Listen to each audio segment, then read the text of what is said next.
Hello नमस्कार दोस्तों आप सभी लोगों का स्वागत है आपके अपने यूट्यूब चैनल में। दोस्तों आप सभी लोगों के लिए एक नया रिक्रूटमेंट निकल के आया है यूपीएससी की तरफ से। ठीक है, काफ़ी अच्छी वैकेंसीज़ हैं। अच्छी कह सकते हो यार, बेकार कह सकते हो, ये अपने प्रोस्पेक्टिव पर डिपेंड करता है। अगर आपकी एलिजिबिलिटी है तो आपके लिए बेहतरीन वैकेंसीज़ है।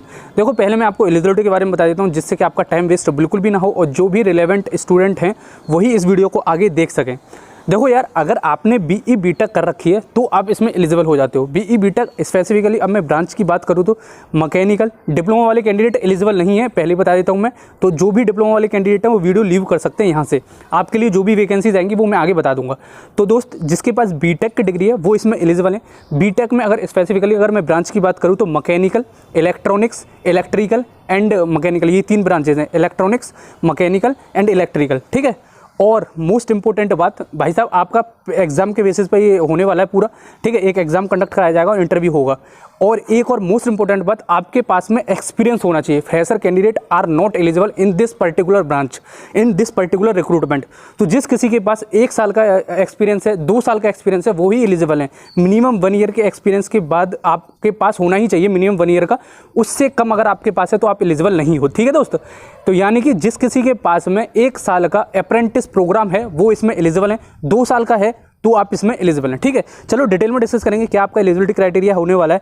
कि देखो वैसे एलिजिबिलिटी मैंने बता ही दिया है, और आगे आपकी एज क्राइटेरिया कितना होने वाला है, किस बेसिस पर सिलेक्शन होगा, एग्जाम पैटर्न क्या होगा, एग्जामिनेशन की फीस कितनी होने वाली है, सब कुछ ईच एंड एवरी सब कुछ इसमें मैं डिस्कस करने वाला हूँ। ठीक है दोस्तों, चलो फिर मैं दिखाता हूँ आपको। जैसे कि आप देख सकते हो ऑफिशियल साइट है upsc.gov.in रिक्रूटमेंट। जैसे आप नीचे आओगे इसमें तो आपको 2 एडवर्टीजमेंट देखने को मिल जाएंगे। देखो एक और रिक्रूटमेंट है, उसमें आपको मेटलर्जी वाले स्टूडेंट फिल कर सकते हैं, जियोलॉजी वाले भर सकते हैं, तो वो भी है एक रिक्रूटमेंट। मैं दोनों ही बता देता हूँ, पहले मैं आपको बीटेक वाला बताता हूँ। ठीक है दोस्तों, तो देखो यार, जैसे आप यहाँ देख सकते हो एडवर्टीजमेंट नंबर यहाँ लिखे हुए हैं, एडवर्टीजमेंट नंबर 2022 वाला, यानी कि 11th और 12th। तो जो भी आप जिसमें भी आप एलिजिबल हो एक बार खोल के देख लेना। मैं आपको बीटेक वाला जो मैं बता रहा हूँ आपको, मैकेनिकल, इलेक्ट्रॉनिक्स, इलेक्ट्रिकल वाला, वो आपका 154 KB वाला है। ठीक है, तो इसको आप डाउनलोड करोगे तो आपको इसमें दिख जाएगा।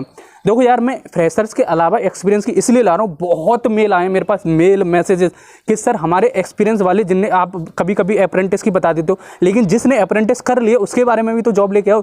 तो यार मैं इसलिए एक्सपीरियंस भी कवर किया करूँगा, और फ्रेशर्स के लिए तो मैं लाता ही रहता हूँ। ठीक है, तो चलो मैं आपको दिखाता हूँ। इसमें जैसे आप इसको डाउनलोड करोगे तो आपको एक नया रिक्रूटमेंट का जो नोटिफिकेशन है वो दिख जाएगा, तो उसको डाउनलोड कर लेना। आप इसकी सबकी लिंक में डिस्क्रिप्शन में डाल दूंगा, तो उसकी टेंशन तो बिल्कुल भी नहीं लेनी है आपको।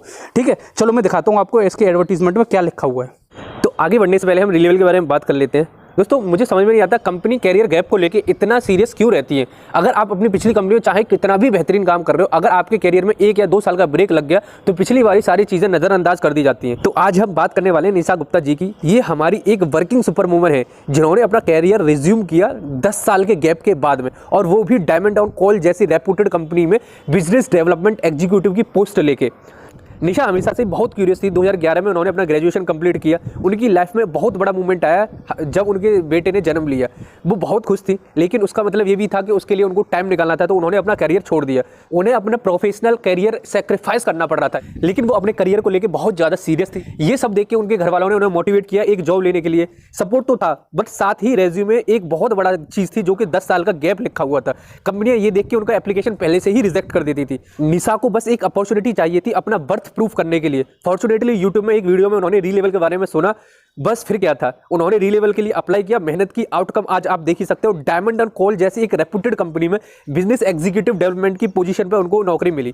कुछ दिनों पहले री लेवल ने एक नया टेस्ट इंट्रोड्यूस किया है, कंटेंट राइटिंग का। इसका मतलब अब आप टोटल 19 कैटेगरीज में अपना कैरियर बना सकते हैं, across sales, programming, product management, analytics, HR and many more. तो इंतजार किसका है? लिंक डिस्क्रिप्शन बॉक्स में मैंने प्रोवाइड कर दी। अगर आपके पास स्किल्स है तो जाके री लेवल को चेकआउट करो। तो दोस्तों ये है आपका ऑफिशियल नोटिफिकेशन जो कि यूपीएससी की साइट पर पब्लिश हुआ है। जैसे आप इसमें देखोगे, यहाँ पे आपको देख रखा है, पहली वैकेंसीज दे रखी हैं, 6 वैकेंसीज हैं जो कि एरोनॉटिकल ऑफिसर्स की हैं। डायरेक्टर जनरल ऑफ DGCA की तरफ से आपकी वैकेंसीज आई हैं, मिनिस्ट्री ऑफ सिविल एविएशन की तरफ से। तो 6 वैकेंसीज हैं आपकी टोटल। इसमें ही आपकी देखो जो एलिजिबल होने वाले हैं, बीई बीटेक एलिजिबल होने वाला है इसमें। देखो डिग्री इन एरोनॉटिकल, इलेक्ट्रिकल और इलेक्ट्रॉनिक्स और मैकेनिकल और मेटलर्जी इंजीनियरिंग, यानी कि अगर एरोनॉटिकल्स में कर रखी है, इलेक्ट्रिकल में कर रखी है, इलेक्ट्रॉनिक्स में कर रखी है और मैकेनिकल में कर रखी है तो आप इसमें एलिजिबल हो जाते हो। अब एक्सपीरियंस की बात करें तो देखो, जैसे मैंने पहले ही बताया आपको 2 साल का एक्सपीरियंस होना चाहिए। अप्रेंटिस कर रखी है तो भी आप इसमें एलिजिबल हो जाते हो, और आपके पास एक्सपीरियंस है तो भी आप एलिजिबल हो जाते हो, ठीक है। तो ये आपका एक्सपीरियंस की डिटेल रही। अब देखो दूसरे नंबर की जो वैकेंसीज हैं वो है आपकी professor of clinical psychology in centre institute of ये फार्मेसी वगैरह रांची से दे रखी हैं। इसमें देखो मेडिकल वाले स्टूडेंट्स की वैकेंसीज है, उसके बारे में क्या ही बात करें हम। असिस्टेंट प्रोफेसर ये भी हेल्थ की वैकेंसीज है। तो टोटल मिला के अगर मैं बात करूँ तो आपकी जो DGCA की वैकेंसीज हैं वो 6 वैकेंसीज हैं। तो उसमें जिस किसी के पास 2 साल का एक्सपीरियंस हो तो वो एलिजिबल हो जाता है इसमें। मतलब रिक्रूटमेंट काफ़ी ज़्यादा अच्छा, मतलब बेहतरीन नहीं है कि आप कहोगे बहुत ज़्यादा है। एक यहाँ पे वैकेंसीज आपकी निकली हुई है, 1 vacancies for the post of engineer and ship surveyor come deputy director general, ठीक है। तो यहाँ पे आप देखोगे तो यहाँ पे जो आपका एलिजिबल है वो मराइन इंजीनियरिंग के स्टूडेंट के लिए एलिजिबल है, और ये बहुत ज़्यादा एक्सपीरियंस मांगा हुआ है, तो आपके लिए तो रिलेवेंट है। क्लोजिंग डेट जो होने वाली है उसकी 14 जुलाई होने वाली है। तो जो भी eligible as well as interested candidate हैं वो 14 जुलाई से पहले फॉर्म फिल कर देना अपना। लास्ट डेट आपकी मैंने पहले ही बता दिया आपको, 14 जुलाई होने वाली है। अब देखो मैं इसमें बात करूँ कि सिलेक्शन किस बेसिस पर होने वाला है। फीस की बात करें तो फीस आपको केवल 25 रुपये पे करनी है, तो ज़्यादा फीस नहीं है आपकी। और आपको अगर आप इसमें जैसे कि अगर आपके पास experience relevant as well as eligibility आपकी प्रूफ होती है तो आप इसमें 25 रुपये फिल करके अपना दे सकते हैं। अब देखो इसमें जो लिख रखा है वो मैं आपको बता देता हूँ कि कैसे सिलेक्शन होगा आपका पर्टिकुलर कैंडिडेट का, कैसे आपका एज क्राइटेरिया देखो मैंने पहले बता दिया, वहाँ पे 35 ईयर्स दे रखा है।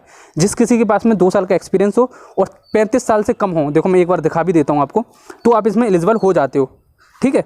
जैसे कि मैं यहाँ पे दिखाता हूँ अभी आपको, थोड़ा सा नीचे आएंगे तो यहाँ पे देखो इन्होंने मेंशन कर रखा है एज क्राइटेरिया, यहीं पे साथ में दे दिया आपका, ठीक है। इतने वाले एज वाले कैटेगरीज में वाले स्टूडेंट इसमें डाल सकते हैं।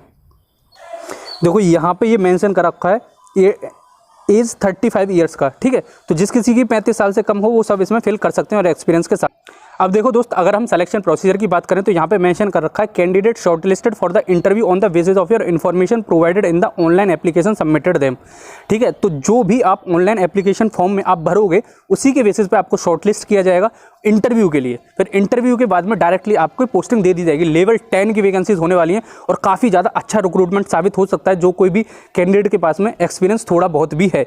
तो आपके पास में देखो 1 साल से प्लस का एक्सपीरियंस है तो आप फॉर्म फिल कर देना, केवल 25 रुपये आपके लगेंगे। और आप अगर शॉर्टलिस्ट हो जाते हो तो डायरेक्टली आपको इंटरव्यू में बैठ के आपको अपनी उपलब्धता सिद्ध करनी है कि भाई साहब मैं इसके लिए एलिजिबल हूँ, ठीक है। तो आई थिंक आपको समझ में आ गया। और फंड भरना कैसे उसके लिए मैं क्या ही बताऊँ, हाउ टू अप्लाई में जाके आप देख लेना। और ऑनलाइन ही फॉर्म फिल करना है, ऑफलाइन आपको कुछ भी करने की ज़रूरत नहीं है, ठीक है। जैसे यहाँ पे इन्होंने मेंशन कर रखा है candidate must apply through the site online mode, ठीक है। और ऑनलाइन मोड के अलावा किसी की थ्रू इसमें एक्सेप्ट नहीं किया जाएगा, ठीक है। तो आई थिंक आपको सब कुछ समझ में आ गया। अगर फिर भी कोई डाउट हो तो फिर मेरे से पूछ लेना। देखो यार, आप सभी लोगों के लिए एक इंपॉर्टेंट इन्फॉर्मेशन लेके आऊँगा मैं अगली वीडियो में। बहुत ज़्यादा इंपॉर्टेंट इन्फॉर्मेशन आ रही है आपकी तरफ से, आप सभी लोगों के लिए, यूपी की तरफ से, ठीक है। उसको मैं प्रोवाइड करूँगा आप सभी लोगों के लिए। आपके लिए बहुत ज़्यादा बेहतरीन रहेगा, अभी से प्रिपरेशन करना शुरू कर दोगे। तो अभी मैं कुछ रिवील नहीं कर रहा, अगली वीडियो में बताऊँगा, ठीक है। चलो फिर मिलते हैं अगली वीडियो में, तब तक के लिए जय हिंद, जय भारत।